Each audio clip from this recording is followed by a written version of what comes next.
فأعوذ بالله من الشيطان الرجيم. بسم الله الرحمن الرحيم.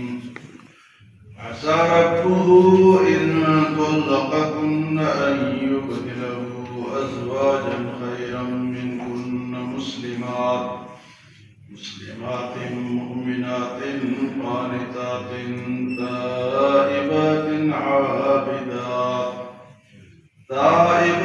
عابدات سائحات ثيبات وأبكارا. سورۃ التحریم میں ایک واقعہ کا ذکر جو آپ حضرات سن چکے ہیں کہ حضور صلی اللہ علیہ وسلم نے شہد کھایا تو ایک بیوی کے گھر کھایا تو دوسری نے کہا کہ آپ کے منہ سے بو آ رہی ہے. تو آپ صلی اللہ علیہ وسلم نے پھر قسم اٹھا لی کہ میں آئندہ شہد نہیں کھاؤں. تو اللہ تعالیٰ نے فرمایا کہ آپ کے لیے شہد کو حلال کیا ہے تو آپ کیوں نہیں کھائیں؟ یہ تو حلال ہے. تو اپنے اوپر حرام کر لیا تو گویا کہ قسم کھا لی تو فرمایا قسم کو توڑو اور شہد کھاؤ. شہد کھایا تو وہ جب آپ نے یہ فرمایا نا کہ میں آئندہ یہ شہد نہیں کھاؤں گا تو آپ نے ایک بیوی سے کہا کہ میں نے یہ قسم تو اٹھائی ہے. یہ قسم آپ نے اس لیے اٹھائی ہے تاکہ جس نے اعتراض کیا ان کا اعتراض ختم ہو جائے کہ دوسری بیوی کے گھر زیادہ وقت لگایا. تو پھر آپ نے اس بیوی سے حضرت حفصہ سے فرمایا کہ آپ نے یہ بات کسی اور کو نہیں بتائی. میں آپ کو بتا رہا ہوں کہ میں نے آئندہ شہد اپنے اوپر حرام کر لیا لیکن آپ کو بتا رہا ہوں آپ نے کسی اور کو نہیں بتایا. اور ساتھ ساتھ آپ نے یہ بھی فرمایا کہ میرے بعد ابو بکر خلیفہ ہوں گے, اس کے بعد عمر رضی اللہ تعالیٰ خلیفہ ہوں گے. یہ بات بھی تمہارے پاس راز ہے, اس کو بھی کسی کو نہیں بتا. شہد والی بات بھی نہیں بتانی اور یہ بھی تو انہوں نے بتا دیا. حضرت عائشہ کو بتا دیا, حضرت حفصہ نے حضرت عائشہ کو بتا دیا. تو اللہ تعالیٰ نے اس بتانے کے راز کو حضور پہ وحی بھیج کے ظاہر کر دیا کہ انہوں نے تو آگے بتا دیا, آپ نے منع کیا. تو پھر اللہ نے تنبیہ فرمائی ازواج کو کہ بھئی نبی کی بیویاں ہوں, آپ کو اس طرح نہیں کرنا چاہیے. تو یہ تنبیہ کا ذکر ہوا.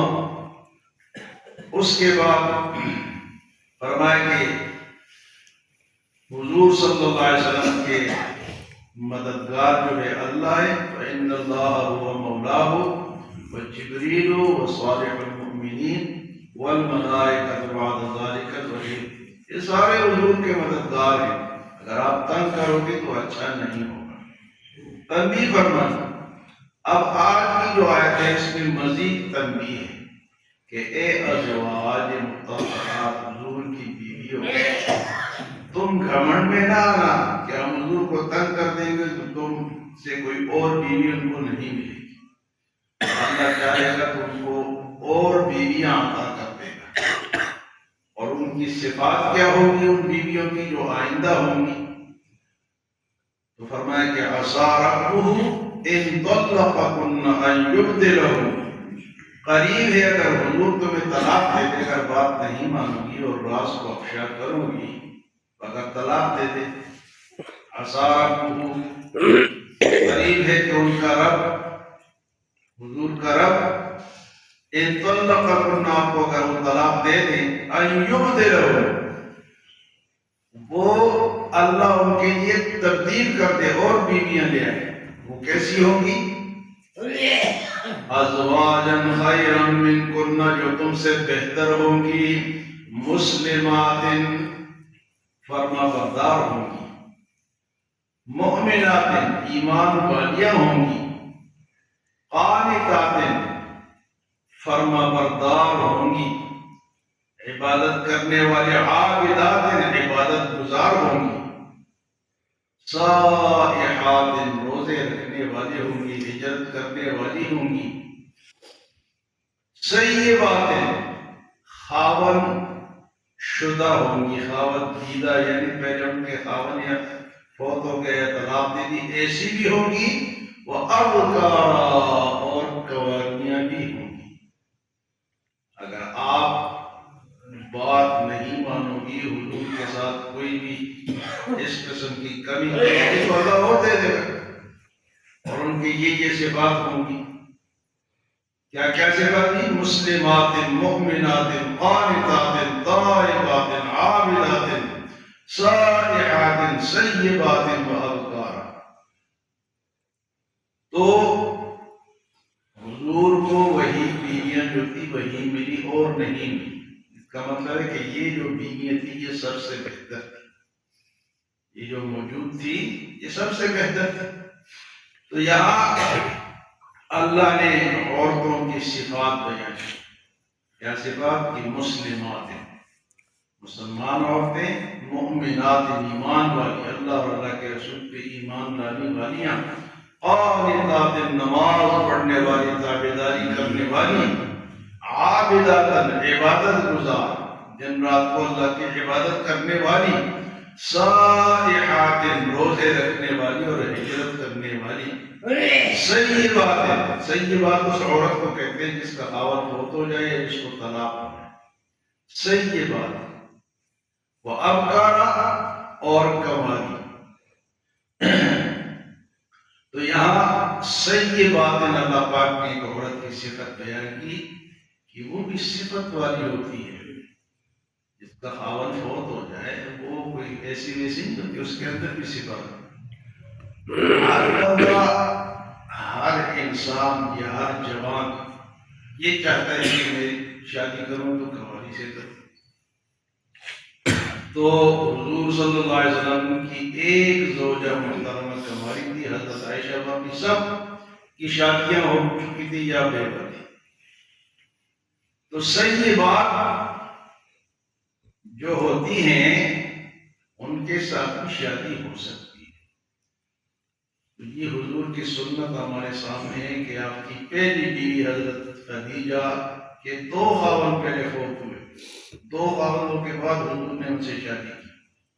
تو لوگ اس کو عیب سمجھتے ہیں، یہ تو کنواری نہیں ہے، طلاق یافتہ ہے، یہ تو بیوہ ہے۔ یار پیارے نبی کی سنت ہے، تمہیں اتنا نہیں پتا؟ اگر ہو گئی، حضور صلی اللہ علیہ وسلم ایک صحابی حضرت جابر رضی اللہ تعالیٰ عنہ، انہوں نے شادی کی۔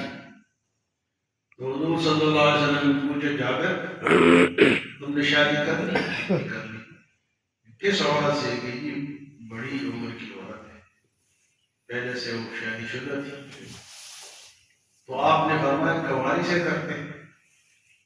تو حضرت جابر نے فرمایا، عرض کی اللہ کے رسول، میرے گھر میں 10 بہنیں ہیں، 10، 3 کی شادی ہو چکی ہے اور 7 ابھی کنواریاں بیٹھی ہیں۔ اگر میں کنواری عورت سے شادی کرتا تو 7 ہوتی، 8ویں ایک اور آ جاتی، تو میری بہنوں کی تربیت کون کرتا؟ ان کی تربیت تو کنواری نہیں کر سکتی۔ کتنی بڑی سوچ انہوں نے رکھی کہ کنواری پہلے 7 موجود ہے، ایک اور آ جائے گی، فرمایا کہ میری بہنوں کا کیا بنے گا، ان کی تربیت کون کرے گا؟ تو حضور صلی اللہ علیہ وسلم کی اس بات پر اتنے خوش ہوئے، اتنے خوش ہوئے، اتنی بڑی سمجھداری کی بات آپ نے کی ہے۔ 25 مرتبہ حضور نے ایک رات میں حضرت جابر کے لیے دعا کی، 25 مرتبہ۔ اور یہ نہ کہ ایک جو بیوہ یا طلاق یافتہ عورت ہو، وہ سمجھدار ہوتی ہے، اس سے پہلے ٹکرے کھانا کہہ لو یا کوئی اور تجربہ کہہ لو، وہ تجربہ رکھنے والی ہوتی ہے۔ تو اگر کسی کو ایسی شادی کرنی پڑے تو اس میں کوئی عیب کی بات نہیں، کر لینی چاہیے۔ اور اپنے گھر کے حالات کو اگر کوئی شخص دیکھے کہ اس کی پہلی بیوی فوت ہو گئی یا کوئی مسئلہ ہو گیا تو وہ اس قسم کی عورت سے شادی کرے گا تو اس کے لیے بہتر ہوگا۔ اور ویسے بھی اگر یہ مسئلہ نہ بھی ہو تو بیوہ اور اس قسم کی عورتوں سے شادی کرنا کوئی عیب نہیں ہے، کوئی گناہ نہیں ہے۔ ہمارے یہاں کہتے ہیں کہ 1 سال تو بڑی ہے، میرا بیٹا 1 سال چھوٹا ہے، یہ تو شادی نہیں ہو سکتی۔ تو قرآن دیکھو، حضور کی سنت دیکھو، حالات دیکھو، واقعات دیکھو، تو اس میں کیا ہے؟ تو ایک تو اللہ پاک نے حضور کی ازواج کو تنبیہ فرما دی کہ میرے نبی کو تنگ نہیں کرنا، اور اگر تنگ کرو گی تو اللہ ایسی ایسی صفات والی اور بیویاں ان کو عطا کر۔ اور ایک بات صحیح بات، شادی شدہ عورت اور ایک ابکار کنواری عورت دونوں میں فرق ہے۔ بہتر تو کنواری ہے جو نئی شادی کرے، لیکن اگر نہ بھی کرے اپنے گھر کے حالات دیکھے، واقعات دیکھے کہ گھر میں اس قسم کی لڑکیاں، آج کل آپ دیکھتے ہیں کہ لڑکیاں سمجھدار نہیں ہوتی، دوسرے دن کہتی ہے جی کہ میں نے تو تمہارے باپ کو کھانا نہیں دینا، کپڑے نہیں دھونے، صفائی نہیں کرنی۔ وہ کنواری اگر وہ شادی شدہ ہو تو اس کے یہ مسئلے نہیں ہوتے، وہ کمپرومائز کرتی ہے، پتہ ہوتا ہے کہ میرا پہلا گھر خراب ہوئے تو دوسرے گھر کو میں سنبھال کے۔ تو یہ قرآن کی تعلیم ہے، قرآن ہمیں یہ تعلیم دیتا ہے کہ تم اپنا معاشرہ اس طرح، اور اگر تمہارا خاون ہے تو خاون کا احترام۔ حضور صلی اللہ علیہ وسلم کی بیویاں، آپ اللہ نے فرمایا کہ آپ نے ان کا احترام کرنا ہے، ان کی بات کو ماننا ہے، ان کے راز کو راز رکھنا ہے، اور اگر نہیں کرو گے تو اللہ اور دے دے گا، اللہ تو قادر ہے۔ لیکن اللہ نے اور نہیں دی، وہی آپ کی بیویاں رہیں، انہوں نے پھر حضور صلی اللہ علیہ وسلم کی ہر بات کو مانا اور آپ کے ساتھ رہیں آخر تک۔ اللہ ہمیں عمل اور سمجھ کی